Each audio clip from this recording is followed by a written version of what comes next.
Hello सभी को नमस्कार। आप सभी का अचीवर एकेडमी पर स्वागत है।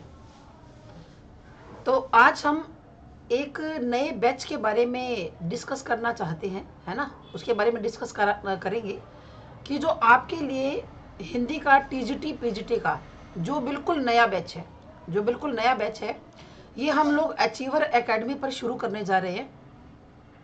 इसके अंदर आपको जो हिंदी सब्जेक्ट के अंदर यह आपका स्पेशल बैच रहेगा जो आपका एस्टेट या सीटेट के पेपर में 60 मार्क्स का आता है। ठीक है, देखिए अगर आप कोई भी चाहे टीचिंग एग्जाम दे रहे हो, ठीक है ना, आप चाहे कोई भी टीचिंग एग्जाम दे रहे हो, चाहे आप केवीएस का पेपर दे रहे हो या आप तैयारी कर रहे हो एनवीएस की या कर रहे हो एस्टेट की तैयारी कर रहे हो, ठीक है ना। अब तो सीटेट के अंदर भी पीजीटी का हुआ करेगा, उसके अंदर भी स्पेशल आएगा। अब की बार तो खैर नहीं होगा, लेकिन नेक्स्ट टाइम जब सीटेट होगा तो ये पूरी संभावना है कि इसके अंदर सीटेट के अंदर भी पीजीटी का आएगा। अब तक तो सीटेट के अंदर लेवल 1 आता है और लेवल 2 आता है, लेवल 3 तो आता ही नहीं। अब आगे से यूं है कि इसके अंदर आया करेगा। जून में तो नहीं आएगा, नेक्स्ट टाइम की बात हो रही है यहाँ पर। चाहे आप कोई अदर एग्जाम हो, चाहे आप स्क्रीनिंग की तैयारी कर रहे हो, चाहे आप स्क्रीनिंग की क्या कर रहे हो, तैयारी कर रहे हो, यानी कि कोई भी ऐसा पेपर जिसके अंदर हिंदी सब्जेक्ट आपका कितना आता है, चाहे वो 60 मार्क्स का आ रहा है, चाहे वो 100 मार्क्स का आ रहा है, तो उसकी तैयारी हम इस बैच के अंदर करेंगे। मतलब आपको अलग अलग, अगर आप एग्जाम देते हो केवीएस का, एनवीएस का, एस्टेट क्लियर करते हो, तो आपको अलग अलग बैच लेने की कोई जरूरत नहीं है ना। ये एक बैच है, यही रामबाण है। ये जो बैच है ना, ये आपका क्या होगा, ये आपका रामबाण होगा। अलग अलग बैच की कोई जरूरत नीड ही नहीं है भाई। इसी के अंदर मैं आपको आप ये कह सकते हो कि हाई लेवल की जो आपका हिंदी लिटरेचर है वो मैं आपको करवाऊंगी। क्या क्या करेंगे इस बैच के अंदर? एक तो हम हिंदी लिटरेचर के बारे में बात करेंगे, हिंदी साहित्य करेंगे पूरा का पूरा, आदिकाल, भक्ति काल, रीति काल, आधुनिक काल, ये पूरा करेंगे। उसके बाद और क्या करेंगे, इसके अंदर हम लोग हिंदी व्याकरण, हिंदी ग्रामर को करेंगे। और व्याकरण भी कौन सी करेंगे, बिल्कुल गहराई वाली, जो कि आपके 60 मार्क्स में आती है, जो आपके स्क्रीनिंग पेपर में आती है, या फिर जब आपका ये जो इंटरव्यू होता है। अब जो ये इंटरव्यू हुआ था किसका, एचपीएससी का हुआ था ना, पीजीटी लेवल का, तो उसके अंदर इंटरव्यू में क्या पूछा गया था, लिटरेचर के प्रश्न पूछे गए थे। क्योंकि जो मेरे स्टूडेंट है कुछ पहले के, वो सिलेक्ट हुए हैं वो बच्चे, उनसे मैंने पूछा कि भाई क्या पूछा गया, तो उन्होंने कहा जी हिंदी लिटरेचर। वैसे भी हमेशा से हिंदी लिटरेचर ही पूछा जाता है।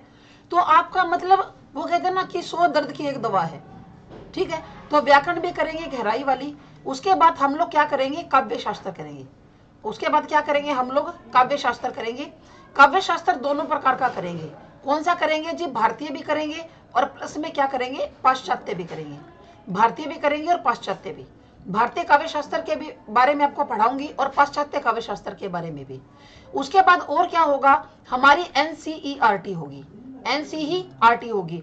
एनसीईआरटी कौन सी, 6ठी से लेकर 12वीं क्लास तक, 6 to 12th क्लास तक हमारी क्या रहेगी, एनसीईआरटी आपके इस बैच के अंदर इंक्लूड रहेगी। अब देखो, हिंदी साहित्य हो गया, व्याकरण हो गया, काव्य शास्त्र हो गया, भारतीय और पाश्चात्य दोनों, और क्या हो गया, एनसीईआरटी हो गई। फिर जितने भी अलग विधाएं हैं वो तो साहित्य में आ ही गई। उपन्यास है, नाटक, कहानी, निबंध, यात्रा संस्मरण, रिपोर्टार्ज संस्मरण, वो तो सारी करेंगे ही करेंगे। वो तो लिटरेचर का ही पार्ट है, उसको अलग से वैसे तो डिटेल में बताने की नीड नहीं है। ठीक है, फिर अब बात आती है, आप कहोगे कि मैडम आप हमें जो पीडीएफ दोगे, आप हमें जो पीडीएफ दोगे या जो कोई नोट्स वगैरह प्रोवाइड करवाओगे वो कैसे होगा। तो देखिए, जो पीडीएफ और नोट्स है वो आपको क्लास के साथ अटैच करके दिए जाएंगे। ठीक है, हर एक क्लास के साथ आपको पीडीएफ दी जाएगी और नोट्स दिए जाएंगे। ठीक है, यानी कि जो भी मैं आपको यहाँ पर पीडीएफ लगाकर पढ़ाऊंगी वो सारी की सारी आपको सेंड की जाएगी। ठीक है, हाँ ये हो सकता है कि जो मैं यहाँ पर बोर्ड पर लिखूंगी, वैसे तो वो भी भेज ही देंगे, उसमें भी हमें कोई दिक्कत नहीं है कि आप उसके अंदर बाद में आप उसको निकलवा भी सकते हो, और आप उसकी अगर आप लिखना चाहो तो अपने नोट्स भी बना सकते हो, वो आपकी मर्जी है। हमें उसके अंदर कोई दिक्कत नहीं है, जैसा आपको सही लगे वैसा करो, क्योंकि ये आपका मामला है। मेरा काम है कि आपको साहित्य करवाना, आदिकाल, भक्तिकाल, रीतिकाल, आधुनिक काल, या जितनी भी साहित्य की विद्याएं हैं सबको करवाना, जितनी भी है। गद्य की जो विद्याएं हैं वो मैं आपको करवाऊंगी। उसके बाद व्याकरण करवाया जाएगा, काव्य शास्त्र और एनसीईआरटी। फिर जो भी आपका पेपर आएगा, चाहे आपका केवीएस का पेपर आ रहा है या आपका सामने एनवीएस का पेपर है या आपका एससेट का पेपर है, तो मैं उस टाइम पर आपको पीवाईक्यूज भी करवाऊंगी, प्रीवियस ईयर क्वेश्चन भी करवाऊंगी। एससेट का पेपर है तो हम लोग काफी इसके पीवाईक्यूज कर लेंगे, एनवीएस का आ गया तो इसके करेंगे, केवीएस का आ गया तो इसकी तैयारी करेंगे, क्योंकि जब तक आप लोग प्रैक्टिस नहीं करोगे पेपर में बात नहीं बनेगी। तो ये हमारी जो स्ट्रेटेजी रहेगी पढ़ने की, और हम लोग हिंदी साहित्य से हमारी क्या करेंगे, शुरुआत करेंगे। तो आज हम लोग हिंदी साहित्य का एक जो टॉपिक है वो मैं आपको आज पढ़ाऊंगी, और वो कौन सा है जी, आदिकाल। वो कौन सा है, आदिकाल। आदिकाल का टॉपिक हम लोग पढ़ेंगे, ठीक है। तो करें शुरुआत पढ़ने की। तो देखिए, आदिकाल की अगर हम बात करें, ये आदिकाल है क्या, ये जो आदिकाल है वो है क्या।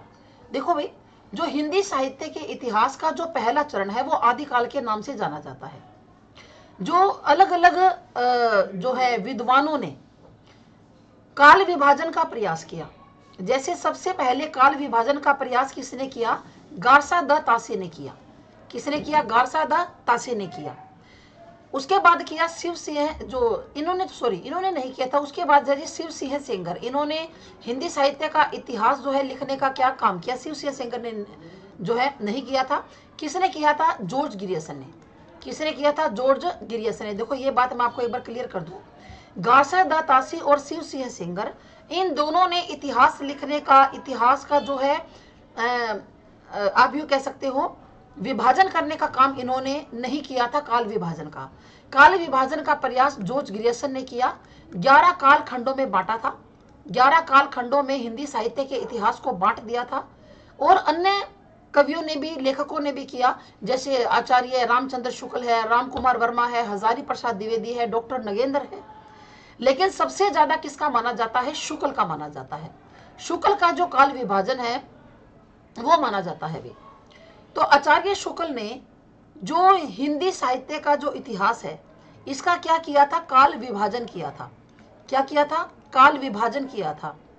तो इसके अंदर आचार्य रामचंद्र शुक्ल ने इसको 4 भागों में बांटा था और दोहरा नामकरण किया था।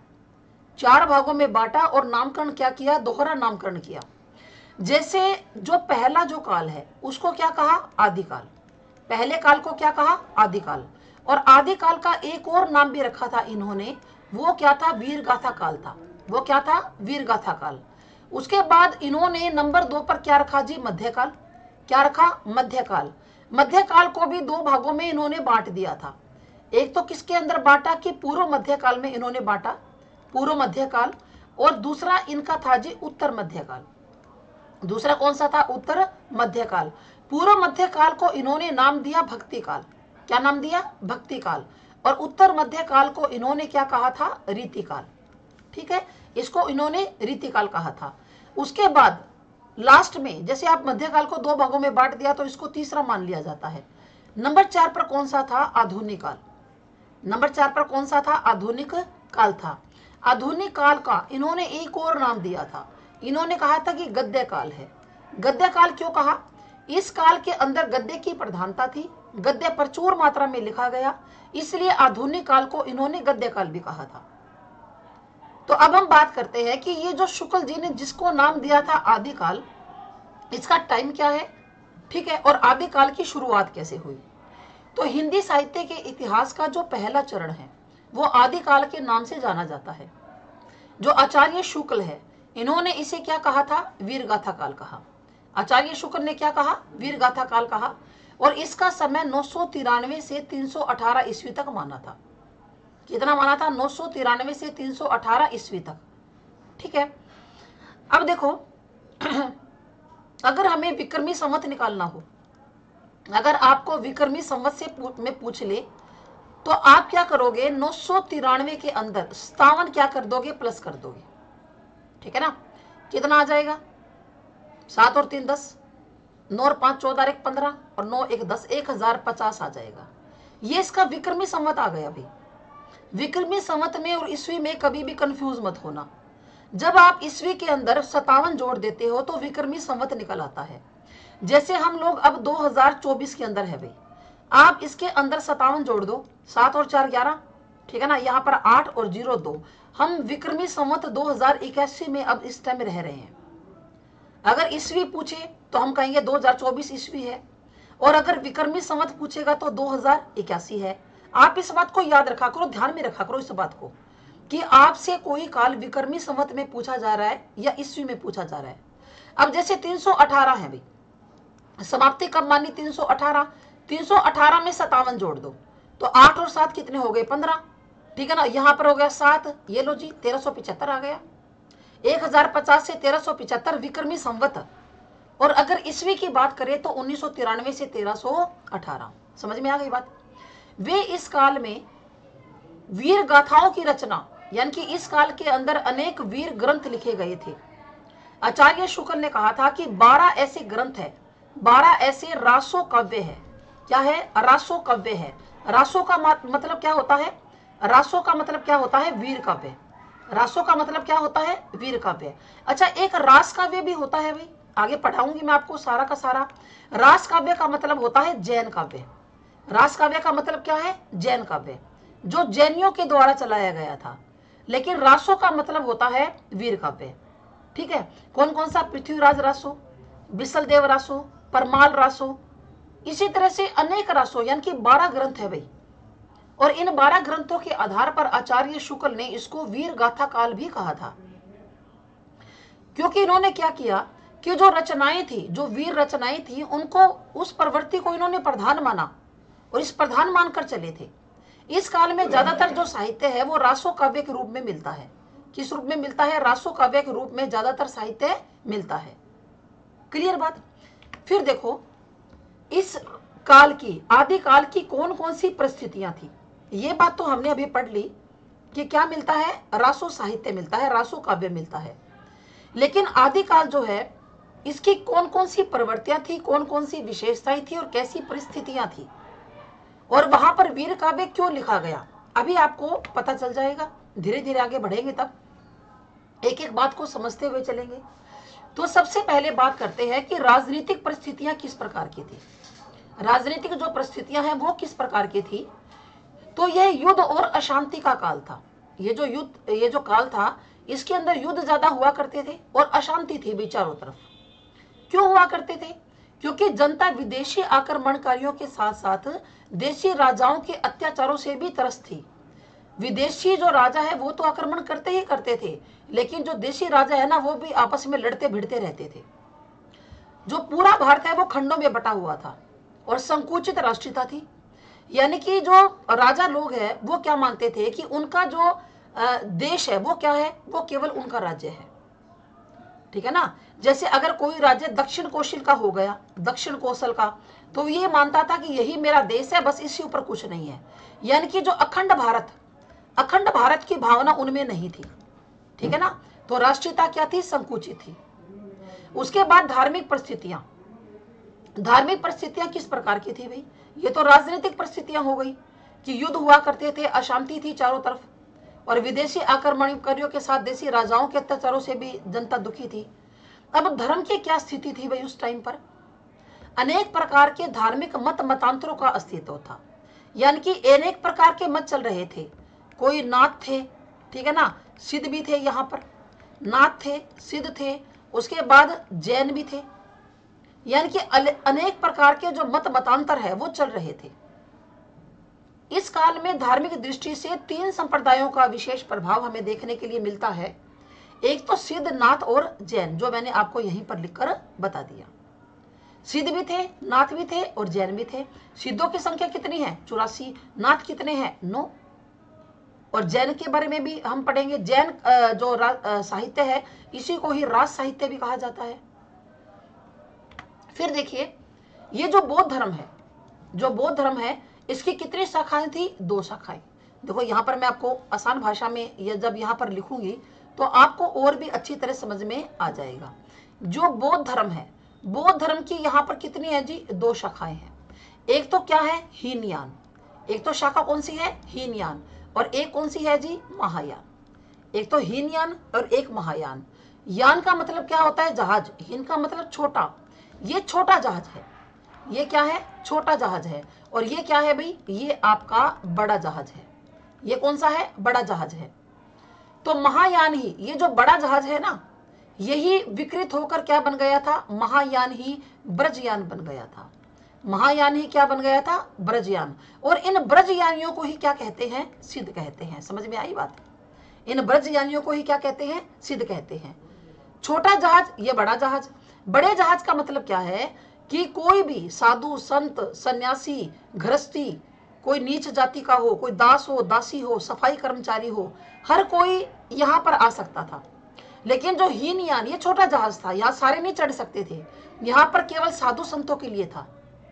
हीनयान तो केवल साधु संतों के लिए था, क्योंकि छोटा जहाज है भाई। ये बड़ा जहाज है, सारे चढ़ जाओ बे आकर, कोई बात नहीं। तो महायान को ही ब्रजयान कहा गया, और ब्रजयानी ही क्या कहलाए? सिद्ध कहलाए। तो जो सिद्धों का प्रभाव है वो किसके ऊपर था? वो निम्न वर्ग की जनता पर, जो नीची जाति के थे, निम्न वर्ग के थे, उनके ऊपर ज्यादा था। क्योंकि वो लोग क्या हुआ करते थे? अशिक्षित, पढ़े लिखे नहीं थे। ये लोग क्या करते थे? तंत्र मंत्र, जादू टोना और चमत्कार का प्रदर्शन किया करते थे। तंत्र मंत्रों का प्रयोग करते थे, जादू टोना किया करते थे, और चमत्कार प्रदर्शन के द्वारा सामान्य जनता में अपना प्रभाव जमा रहे थे। ठीक है ना? क्योंकि ये सबके लिए खुला था ना, ये दरवाजा सबके लिए खुला था। लेकिन ये दरवाजा सबके लिए नहीं था, ये केवल साधु संतों के लिए था, वैरागियों के लिए था। सिद्धों की प्रतिक्रिया के स्वरूप, इन सिद्धों की प्रतिक्रिया के स्वरूप ही किसका उदय हुआ था? नाथ संप्रदाय का। जब सिद्धों की प्रतिक्रिया हुई तो कौन सा संप्रदाय उदय हुआ? नाथ संप्रदाय का यहां पर उदय हुआ था। सिद्ध ही बाद में नाथ संप्रदाय इसी से निकला था। भारत के पश्चिमी प्रदेशों, विशेषकर गुजरात में जैन संप्रदाय का ज्यादा प्रचार था। कहां पर? गुजरात में जैन संप्रदाय का ज्यादा प्रचार था। इस धार्मिक अशांति के काल में अलग अलग धर्मों के, जैसे वैदिक, पौराणिक, ये पौराणिक है भाई, एक आधा जो शब्द अगर इस तरह से ये बनाने में हो जाए ना गलत, तो आप ठीक कर लेना भी। पौराणिक, शैव, समार्थ, बौद्ध, जैन, इनमें अनेक विकृतियां आ गई थी। ठीक है ना? हमारे वैदिक धर्म में, पौराणिक धर्म में, शैव में, समार्थ में, बौद्धों में, जैनों में कमियां आ गई थी। इस्लाम का आगमन हो गया था, है ना? मुसलमान लोग आ गए थे। और रही सही कसर, ये रही है भाई, यहाँ पर कहीं सोचे रट्ठी क्या होता है, रही सही कसर भी पूरी हो गई। क्यों? जब मुसलमान आ गए, इस्लाम का आगमन हो गया, तो इन धर्मों को वैसे एक साइड में रख दिया गया धीरे धीरे। तो जो रही सही कसर थी वो भी पूरी हो गई। अब समझ में आया? जो बौद्ध धर्म है, जो संस्कृत के बाद क्या आई थी? पाली भाषा। पाली भाषा जो बौद्ध धर्म की भाषा है, तो बौद्ध धर्म की दो शाखाएं थी भी, हीनयान और महायान। तो हीनयान की तो यहाँ बात छोड़ दो, ये तो साधु संतों वैरागियों के लिए था, गृहस्थियों के लिए नहीं था। यहाँ पर गृहस्थी, साधु, संतु, सन्यासी, दास, दासी, निम्न जाति के, सफाई कर्मचारी सभी आ सकते थे। महायान ही ब्रजयान बना, और ब्रजयान ही सिद्ध कहलाए, और सिद्ध से ही नाथ संप्रदाय का उदय हुआ था। ठीक है? और गुजरात में जैन संप्रदाय था। मुसलमानों का आगमन हो गया, और जो है अब और भी स्थिति विकट हो गई। अगला है जी सामाजिक परिस्थितियां।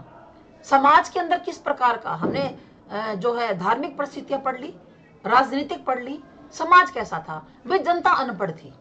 जनता क्या थी? अनपढ़ थी, अशिक्षित थी। लोगों का पूजा पाठ, तंत्र मंत्र, जप तप आदि में गहरा विश्वास था, क्योंकि इन चीजों में विश्वास कौन रखेगा? जो अनपढ़ आदमी होगा। पढ़ा लिखा आदमी इनसे दूर रहता है। ठीक है? समाज में क्षत्रियों का प्राधान्य था। क्यों था भाई? क्योंकि देखो, वीर काव्य लिखा गया था, जो राजा लोग थे आपस में लड़ते मरते रहते थे, है ना? लड़ाई झगड़ा, युद्ध चलता रहता था, तो क्षत्रियों का प्राधान्य था। समाज में स्त्रियों के प्रति पूज्य भाव नहीं था। स्त्रियों को मतलब आदर की नजर से नहीं देखा जाता था, वो केवल एक भोग्या समझी जाती थी, है ना? कि भाई स्त्रियां है वो केवल एक भोग्या है, केवल घर का काम करती है, बच्चे पालती हैं, और उससे ज्यादा स्त्रियों का कोई महत्व नहीं है। तो स्त्रियों के प्रति कोई पूज्य भाव नहीं था। सती प्रथा, स्वयंवर प्रथा भी प्रचलित थी। सती प्रथा भी थी और स्वयंवर प्रथा भी थी। मतलब अपने वर को चुनने का अधिकार था, लेकिन फिर भी उनकी स्थिति ज्यादा अच्छी नहीं थी। हाँ, स्वयंवर प्रथा तो थी कि कोई जो लड़की है वो अपने वर को चुन सकती थी, लेकिन लड़कियों की जो स्थिति थी वो डाउन ही थी। लेकिन और सती प्रथा भी थी। निर्धनता, युद्ध संघर्ष एवं अशांति के कारण जनता सदैव डरी हुई रहती थी, क्योंकि गरीबी ज्यादा थी, युद्ध होते रहते थे, और अशांति थी चारों तरफ, तंत्र मंत्र जादू टोना पूजा पाठ आदि का प्रभाव था, तो जनता के अंदर हमेशा डर बना रहता था। तो ये समाज के अंदर इस तरह का जो है वो सिस्टम चल रहा था। अगर हम साहित्य की बात करें तो साहित्य के अंदर क्या क्या था भाई, तो 3 धाराएं प्रचलित थी साहित्य की। संस्कृत साहित्य भी लिखा जा रहा था, अपभ्रंश भी लिखा जा रहा था, और देश भाषा हिंदी साहित्य भी लिखा जा रहा था। ठीक है ना, संस्कृत भी, अपभ्रंश भी, और देश भाषा हिंदी साहित्य भी लिखा जा रहा था। ठीक है ना। फिर देखिए, जो संस्कृत साहित्य है इसके अंतर्गत पुराण और स्मृतियों पर क्या लिखी गई थी, टीकाएं। जो हमारे पुरानी ग्रंथ है, जो स्मृतियां हैं, इनके ऊपर टीकाएं लिखी गई। ज्योतिष व काव्य शास्त्र पर भी अनेक मौलिक ग्रंथों की रचना की गई थी इस टाइम पर। ठीक है ना, पुराणों पर और स्मृतियों पर टीकाएं लिखी गई। ज्योतिष शास्त्र का भी बोलबाला था, उसके ऊपर अनेक मौलिक ग्रंथों की रचना की गई। ठीक है, इसका केंद्र क्या था संस्कृत साहित्य का, कश्मीर एवं कन्नौज था। इसका केंद्र क्या था, कश्मीर और कन्नौज था। इसके प्रमुख विद्वान कौन कौन से थे, आनंदवर्धन, मम्मट, भोज, शमेंद्र, कुंतक, राजशेखर, विश्वनाथ, भवभूति और श्रीहर्ष। सारे संस्कृत के कवि हैं, टोटल सारे संस्कृत के क्या हैं, कवि हैं। अब बात करते हैं प्राकृत अपभ्रंश की। अपभ्रंश प्रमुखतः धर्म की भाषा बन गई थी। जैन कवियों ने गुजरात में रहकर अपभ्रंश में जो साहित्य बनाया, जो प्रस्तुत किया, वह अपनी भौतिकता और साहित्य के कारण उच्च कोटि का है। या वे मेरे ख्याल से भौतिकता के जगह मौलिकता आना चाहिए था भाई। ये थोड़ी बहुत चीजें तो आप भी ठीक कर लेना, आपको जब ये मिलेगा। ठीक है ना, इतना तो आपको आता ही है, क्योंकि कई बार पीडीएफ बनाने में दिक्कत हो जाती है भाई। तो जैन कवियों ने गुजरात में रहकर अपभ्रंश में जो साहित्य बनाया वो मौलिकता और साहित्यिकता के कारण हाई लेवल का था। प्रमुख विद्वान कौन से हैं, स्वयंभू है, पुष्पदंत है, धनपाल है, हेमचंद्र है। स्वयंभू की रचना याद करनी पड़ेगी, पुष्पदंत की महापुराण, ठीक है ना, धनपाल की भविष्यत कथा।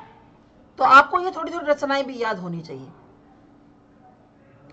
देश भाषा हिंदी, इसमें साहित्य रचना चारण या भाट कवि का किया करते थे। चारण या भाट कवि क्या होते हैं, जिनको आप दरबारी कवि कहते हैं, जिनको आप क्या कहते हैं, दरबारी कवि कहते हैं। ये जो चारण और भाट कवि होते हैं ना, ये केवल अपने ही राजा की प्रशंसा किया करते थे, केवल अपने राजा की। मतलब इनके साथ वो सिस्टम था कि जिसकी खाए बाजरी उसकी लगाई हाजिरी। और ये जो कवि है वो युद्ध कला में भी निपुण हुआ करते थे। ये युद्धों में जाया करते थे, किसके साथ, अपने राजाओं के साथ। और युद्धों में जाकर ये वहां का आंखों देखा वर्णन किया करते थे, खुद भी युद्ध किया करते थे। ये समझ में आया। संस्कृत साहित्य जो लिखा जा रहा था, उसके बाद प्राकृत अपभ्रंश के अंदर भी स्वयंभू अपभ्रंश के कवि हैं, पुष्पदंत, धनपाल, हेमचंद्र, ये सब अपभ्रंश के कवि हैं। उसके बाद इसमें साहित्य रचना चारण या भाट कवि करते थे, देश भाषा हिंदी के अंदर। फिर देखो आचार्य रामचंद्र शुक्ल ने क्या कहा, उस समय तो जो भाट या चारण किसी राजा के पराक्रम का, विजय का, शत्रु कन्या हरण का अतियुक्तिपूर्ण आलाप करता था और युद्ध में जाकर वीरों के हृदय में उत्साह की उमंगे भरा करता था, वही सम्मान पाता था। मतलब जो राजा लोग हैं वो उस कवि को सम्मान देते थे जो अपने राजा के पराक्रम की बड़ाई करे और अपने राजा के विजय की गाथा बढ़ा चढ़ाकर कहे। राजा ने शत्रु की कन्या का जो हरण किया उसके बारे में ज्यादा बढ़ा चढ़ाकर बताए, यानी कि अतिशोक्ति अलंकार का प्रयोग करके आलाप करे और युद्ध में जाकर वीरों के हृदय में उत्साह की उमंगे भर दे। उसी को क्या माना जाता था, सम्मानीय माना जाता था। इन ग्रंथों में अपने आश्चर्यदाता की अतिशोक्तिपूर्ण प्रशंसा की गई है। क्योंकि देखो, एक तो आदिकाल के अंदर, एक तो आदिकाल में और एक रीति काल के अंदर चारण या भाट कवि खूब हुए हैं, खूब भर भर के हुए हैं और इन्होंने अपने ही राजा की प्रशंसा की है बहुत ज्यादा। अगर हम ये बात करें कि सांस्कृतिक परिस्थितियां किस प्रकार की थी, तो जो सम्राट हर्षवर्धन है उसके समय भारत सांस्कृतिक दृष्टि से अपने शिखर पे था, टॉप लेवल पर था। जो सम्राट हर्षवर्धन है, हर्षवर्धन के बारे में आपने सुना होगा, जो वर्धन वंश आप पढ़ते हो जीके के अंदर। तो हर्षवर्धन के समय भारत के अंदर जो संस्कृति थी वो अपने टॉप लेवल पर थी। हिंदुओं की जो स्थापत्य कला है धार्मिक भावना से ओतप्रोत थी और ये भी उच्च कोटि की थी। अल बरूनी जो एक साहित्यकार हैं, ये कहते हैं कि हिंदू कला के अत्यंत उच्च सोपान पर पहुंच चुके थे। हिंदू जो है वो कला के जो हाई लेवल पर पहुंच चुके थे। मुसलमान जब उनके मंदिर आदि को देखते हैं, हिंदुओं के मंदिर को, तो हैरान हो जाते हैं। वे ना तो उनका वर्णन कर सकते हैं क्योंकि हिंदुओं की बड़ाई नहीं कर सकते, और ना ही वैसा निर्माण कर सकते हैं। कहते हैं ना तो उनका वर्णन कर सकते हैं और ना ही उनका निर्माण कर सकते हैं। ये किसने कहा था? अल-बरूनी ने, क्योंकि मुसलमानों का आगमन हो गया था। ठीक है। बाद में मुस्लिम आक्रमणकारियों के आगमन से भारत धीरे धीरे मुस्लिम संस्कृति से भी प्रभावित हो गया। आक्रमणकारियों ने क्या किया? जो भारत की संस्कृति है उसके मूल केंद्र कौन से थे? मंदिर थे, मठ थे, विद्यालय थे, उनको नष्ट किया भाई। जैसे अंग्रेजों ने किया था ना। अंग्रेजों ने ये देखा कि हिंदू और मुसलमान मिलजुल कर रहते हैं तो फूट डालो, शासन करो, डिवाइड एंड रूल की नीति अपनाई। तो मुसलमान आक्रमणकारियों ने क्या देखा कि जो हिंदू संस्कृति के मूल केंद्र तो मंदिर, मठ और विद्यालय है, तो इनको नष्ट करना पहले शुरू किया। मंदिरों को तोड़ना, मठों को, विद्यालयों को तोड़ना नष्ट किया। संगीत के क्षेत्र में भी संस्कृति का आदान प्रदान पर्याप्त मात्रा में किया। मतलब जो हिंदू लोग और मुसलमान हैं, उन्होंने संस्कृति का आदान प्रदान हुआ आपस के अंदर। इसीलिए आदिकालीन भारतीय संस्कृति निश्चित रूप से क्या थी? डाउन थी। आदिकाल की जो भारतीय संस्कृति है ये निश्चित रूप से क्या थी? ये ह्रासोन्मुख थी, ये डाउन थी भाई। ना तो यहाँ पर राजनीतिक जो स्तर के ऊपर बढ़िया था कुछ काम, ना धार्मिक स्तर पर, ना सामाजिक स्तर पर, ठीक है ना, किसी भी प्रकार से, ना संस्कृति पर, किसी भी प्रकार से स्थिति बढ़िया नहीं थी। आप यूं नहीं कह सकते कि बहुत बढ़िया सिस्टम था। तो स्थिति क्या चल रही थी? डाउन चल रही थी। ठीक है। फिर देखो, फिर आदिकाल की कौन कौन सी विशेषताएं हैं और कौन कौन सी साहित्यिक प्रवृत्तियां हैं। कौन कौन सी विशेषताएं हैं और कौन कौन सी साहित्यिक प्रवृत्तियां हैं। यानी कि आपने ये देख लिया कि आदिकाल के अंदर परिस्थितियां कौन कौन सी थी, परिस्थितियां जो है वो कौन कौन सी थी, और इन परिस्थितियों के अंदर जो कवियों ने, लेखकों ने जो अपने ग्रंथ लिखे, जो क्या लिखे? अपने ग्रंथ लिखे, जो हमें ग्रंथ देखने के लिए मिलते हैं, उनकी विशेषताएं क्या क्या हैं और उनके साहित्य की प्रवृत्तियां कौन कौन सी थी। ठीक है ना, उनकी विशेषताएं क्या क्या हैं और उनके साहित्य की प्रवृत्तियां कौन कौन सी थी। तो देखो, आदिकालीन साहित्य में जो हमें उपलब्ध होता है जो ग्रंथ है, तो उसके अंदर हम लोग अंदाजा लगा सकते हैं कि किस प्रकार की परिस्थितियां रही होंगी। तो इस काल में प्रमुख रूप से रासो साहित्य की रचना हुई। ये बात मैंने आपको पहले भी बताई। और रासो साहित्य के आधार पर ही इसको क्या कहा गया? वीर गाथा काल कहा गया आचार्य शुक्ल के द्वारा। रासो का मतलब समझ गए? नहीं भूलोगे। रासो मानो वीर और रास माना जैन। आदिकालीन साहित्य की प्रमुख प्रवृत्तियां रासो साहित्य की प्रवृत्तियां ही मानी जा सकती हैं। बिल्कुल भाई, क्योंकि आचार्य रामचंद्र शुक्ल ने कहा था कि कोई जो साहित्य होता है, किसी भी देश का जो साहित्य होता है, वो जनता की चित्तवृत्ति का संचित प्रतिबिंब होता है ना। साहित्य होता है वहां की जनता की कैसी चित्तवृत्ति थी उसका प्रतिबिंब है। साहित्य, अगर जनता की चित्तवृत्ति में परिवर्तन आ गया तो साहित्य के स्वरूप में भी परिवर्तन आ जाएगा। बड़ी फेमस बात है, आचार्य रामचंद्र शुक्ल के एग्जाम में कई बार आती है। इन ग्रंथों में पाई जाने वाली सामान्य प्रवृत्तियों का विवेचन क्या है? एक तो इनके अंदर ऐतिहासिकता का अभाव था। अंडरलाइन करो इसको। ऐतिहासिकता का क्या था? अभाव था। रासो साहित्य में चरित्र नायक ऐतिहासिक व्यक्ति हैं, लेकिन ऐतिहासिकता की रक्षा नहीं है इनके काव्य ग्रंथों के अंदर। मतलब तथ्य कम है, कल्पना ज्यादा है। क्यों? क्योंकि अपने राजाओं का बढ़ा चढ़ाकर वर्णन किया करते थे। राजाओं का वर्णन बहुत ज्यादा अतिशोक्तिपूर्ण। तो इनके अंदर क्या नहीं है? ऐतिहासिकता की रक्षा नहीं हो पाई, तथ्य कम है, कल्पना ज्यादा है। इसलिए भ्रांतियां उत्पन्न होती हैं कि क्या वास्तव में ऐसे राजा थे वहां पर। इन ग्रंथों के रचयिताओं ने जो वर्णन किए हैं वो उस समय के इतिहास से मेल ही नहीं खाते। इसीलिए पृथ्वीराज रासो के बारे में आचार्य रामचंद्र शुक्ल कहते हैं पूरा ग्रंथ ही जाली है, क्योंकि मेल ही नहीं खाते। घटनाओं, नामावली और तिथियों का जो विवरण दिया वो इतिहास सम्मत है ही नहीं। मतलब जो वो घटना बताते हैं, जिन युद्धों का वर्णन करते हैं, उनमें से तो ज्यादातर युद्ध हुए ही नहीं। जो उन्होंने नाम बताए उन नाम के कई राजा ही नहीं हुए, और जो उन्होंने डेट बताई वो तिथियां ही गलत हैं। ऐतिहासिक चरित्र नायकों को लेकर लिखे गए काव्य ग्रंथों में जिस सावधानी की अपेक्षा की जाती है, वे सावधानी बरतनी चाहिए, उससे ये क्या रहे थे, विमुख रहे थे। फिर देखो, इन ग्रंथों में किसी ऐतिहासिक तथ्य और सत्य का उद्घाटन नहीं होता। इतिहास में अतिशोक्ति से बचा जाता है। जब कोई भी इतिहास लिखता है तो फैक्चुअल बातें होती हैं, बनावटीपन थोड़ी ना होता है। जबकि चारण कवियों ने क्या किया, बहुत ज्यादा बढ़ा चढ़ा दिया और काल्पनिक वर्णन कर दिया, इसलिए ऐतिहासिकता का क्या है, अभाव है, नहीं है। दूसरी बात, युद्ध वर्णन में सजीवता। जो उन्होंने युद्धों का वर्णन किया है वो तो बड़ा सजीव किया है भाई। रासो ग्रंथों में किए गए जो युद्ध वर्णन है वो सजीव होते हैं, सजीव प्रतीत होते हैं। इन काव्य ग्रंथों में जहां जहां युद्ध वर्णन के प्रसंग है, ऐसा प्रतीत होता है आंखों देखा हाल सुना रहा है। जब आप इनको पढ़ते हो ना, पृथ्वीराज रासो, परमाल रासो, बिसलदेव रासो, तो आपको यूं लगता है कि आप उस युद्ध को आंखों से ही देख रहे हो, इतना सजीव वर्णन किया है। चारण कवि लेखन कौशल में नहीं, युद्ध कौशल में भी पारंगत थे, पहले बताया मैंने आपको। युद्ध के दृश्यों को आंखों से देखा था, इसलिए जो कुछ भी कहा गया उनकी वास्तविक अनुभूति है, उनको अनुभव हुई थी ये बातें। युद्ध प्रसंगों में कवि की कल्पना का चमत्कार न होकर वीर हृदय के उच्छ्वासों का स्पंदन है। युद्ध के जब प्रसंग है तो कवि की कल्पना का चमत्कार न होकर हमें लगता है कि क्या वीर ही ऐसे थे। तो इन परिस्थितियों के कारण युद्ध एक अनिवार्य आवश्यकता थी।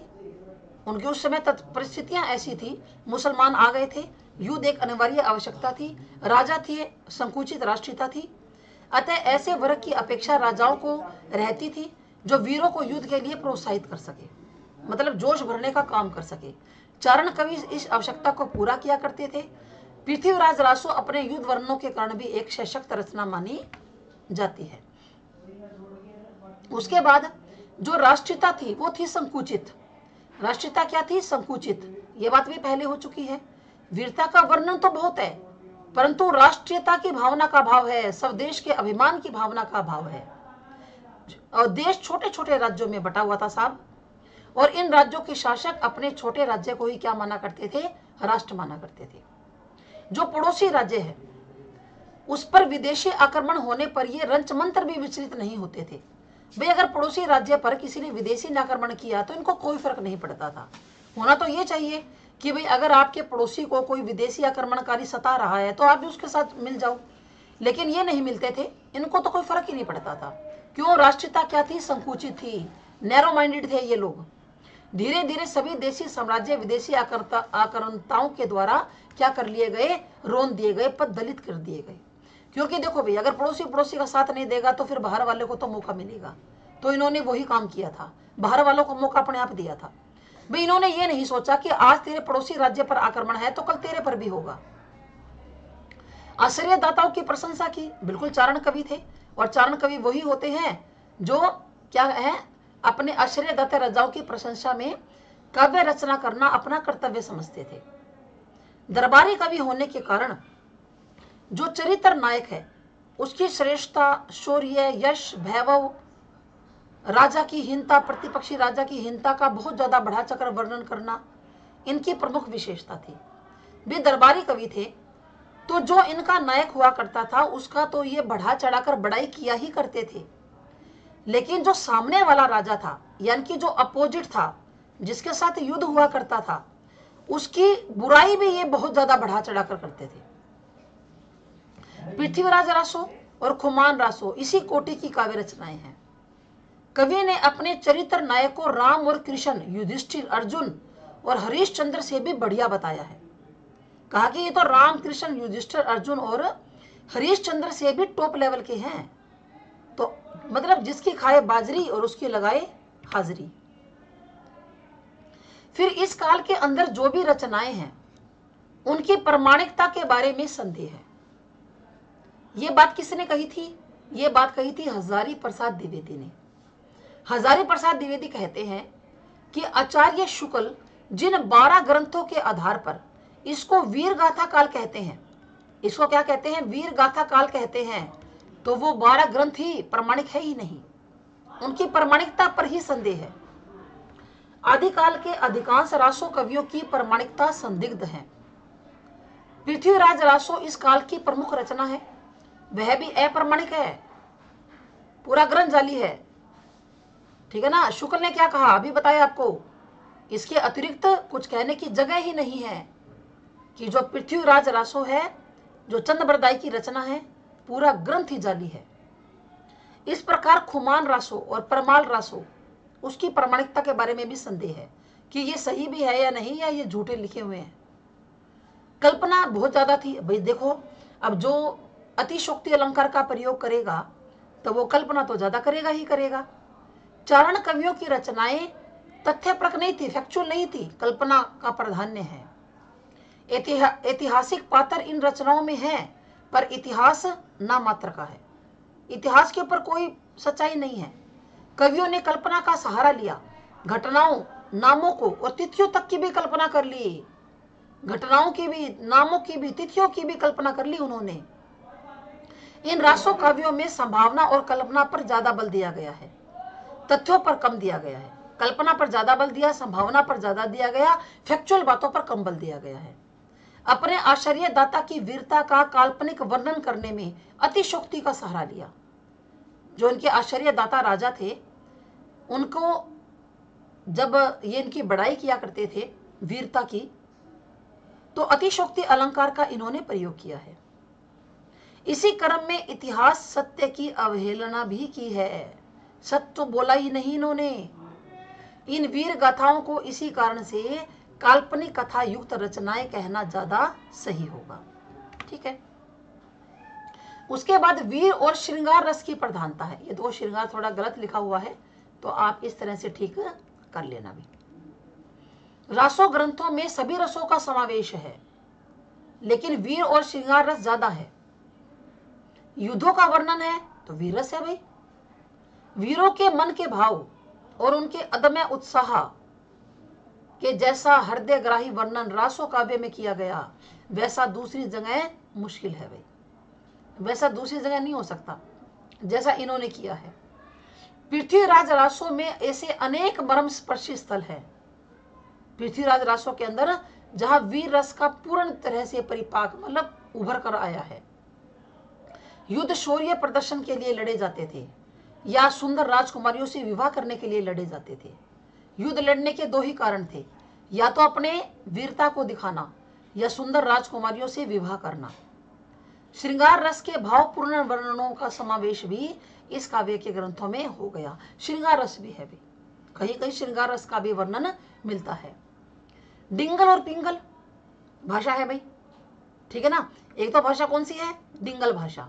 डिंगल भाषा में कौन कौन सी आती है, एक तो अपभ्रंश, एक तो आती है अपभ्रंश प्लस में राजस्थानी, अपभ्रंश और राजस्थानी। एक भाषा है जी पिंगल, दोनों भाषाएं थी इस काल की। पिंगल में कौन सी आती है, पिंगल में अपभ्रंश आती है, कौन सी आती है अपभ्रंश, और कौन सी आती है ब्रज भाषा, और आती है ब्रज भाषा। याद रखिएगा, यहां से एग्जाम में क्वेश्चन आता है। कैसे याद करोगे, डिंग मंडी, डिंग मंडी सिरसा से पहले आती है, तो ये याद करो डिंग मंडी से आगे सिरसा है, सिरसा से आगे राजस्थान स्टार्ट है। तो अपभ्रंश के साथ क्या है, राजस्थानी, और पिंगल के अंदर क्या है, अपभ्रंश के बाद क्या है, ब्रज भाषा।